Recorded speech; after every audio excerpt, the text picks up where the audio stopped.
really want me on the team? What's your approach to recruitment? You want first place, come play with me. You want second place, go somewhere else.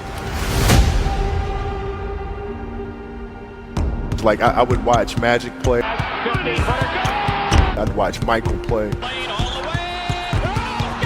And I would see them do these unbelievable things, and I'd say, you know, can I get to that level? I don't know, but let's find out.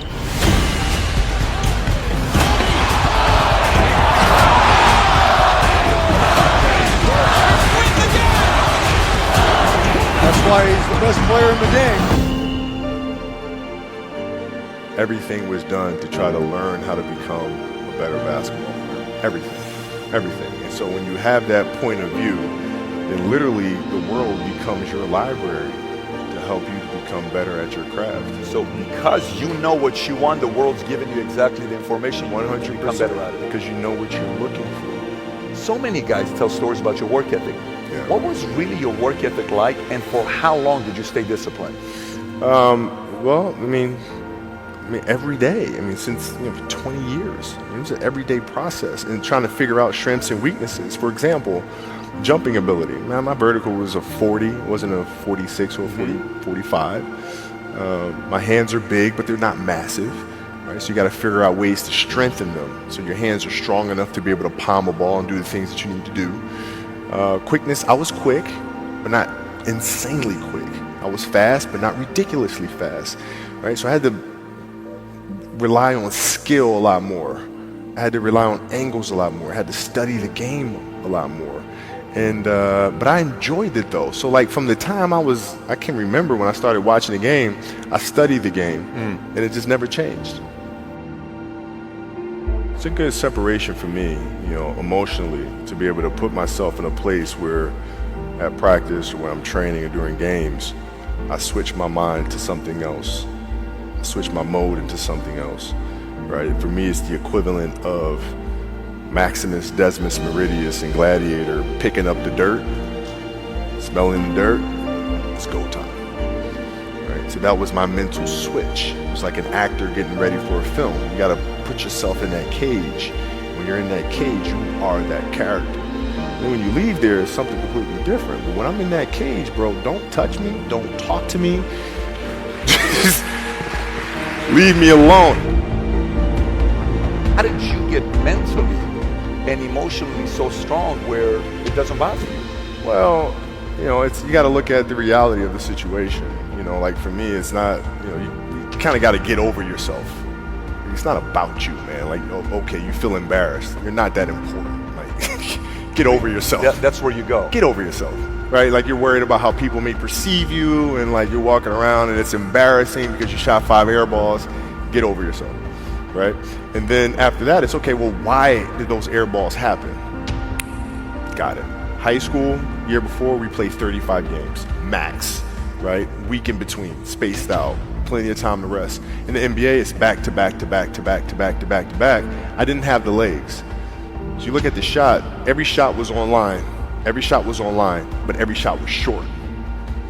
Right? I got to get stronger. I got to train differently. The weight training program that I'm doing, I got to tailor it for an 82-game season so that when the playoffs come around, my legs are stronger and that ball gets there.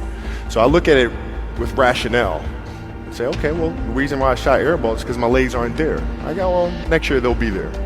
That was it. Done. Were there some names that you looked at and says, these 3 guys are as crazy as I am? I do. At the time, I deal with what I've referred to as Goat Mountain. I went to Goat Mountain, and I talked to Magic, Michael, Bird, Hakeem Olajuwon, Jerry West, Oscar Robinson, Bill Russell. So I would talk to them. What did you do? What were your experiences? Michael in particular, he's become my big brother. He's been my big brother since I first came in the league. And what was that process like? So I went to them and started understanding the ins and outs of the game and how they approach things and their level of detail and obsessiveness. And that's what I did. The players that had that passion but weren't willing to commit their entire lives to doing that. right? It's a choice. Right? You have other things. You have family. You have all these other things that you have to do. The game can't really be your number one priority. And so I was just looking at that like, man, this is going to be fun.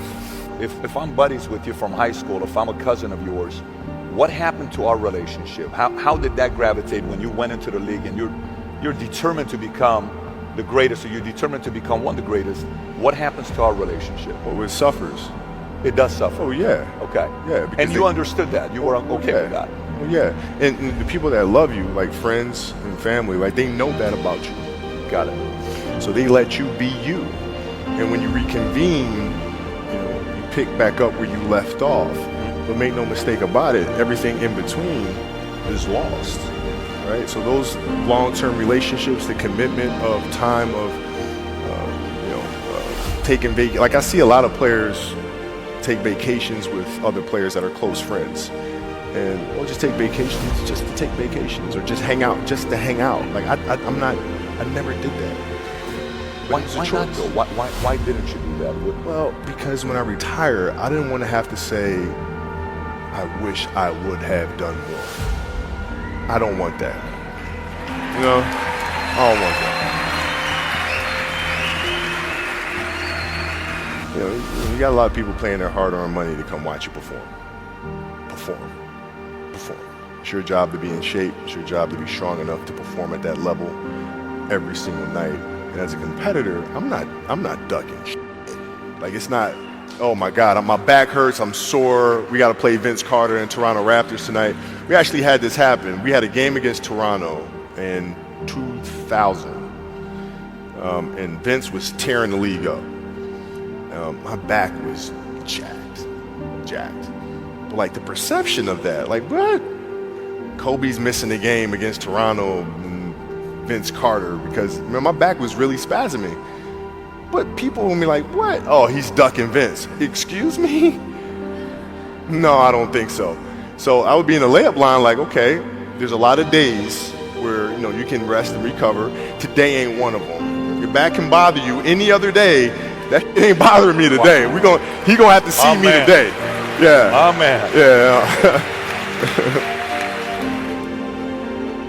If you're looking at big investments you got to make, what is the decision-making process there? You call, first you do your own research, you take this much time, you call an advisor, is there a system you follow? It's pretty simple for me.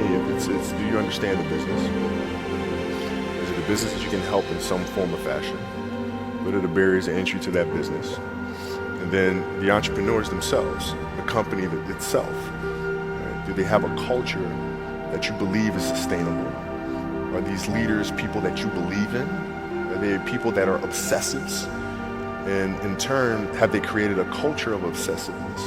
So I tend to look at those 4 factors, and that's it. That's big right there, by the way. I don't know if you guys caught that right there. That's pretty massive right there. Same determination. What's your current work schedule look like today?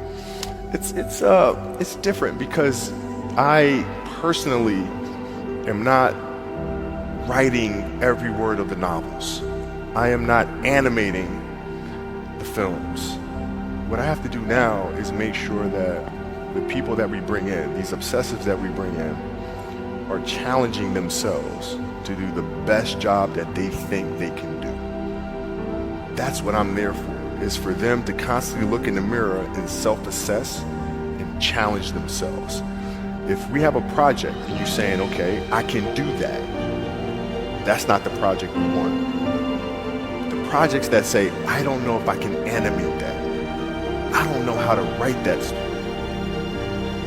I don't know how to do that. Those are the things we want, because through that curiosity, you'll reach a level that you didn't think was possible. And so running the studio, that's what I'm doing.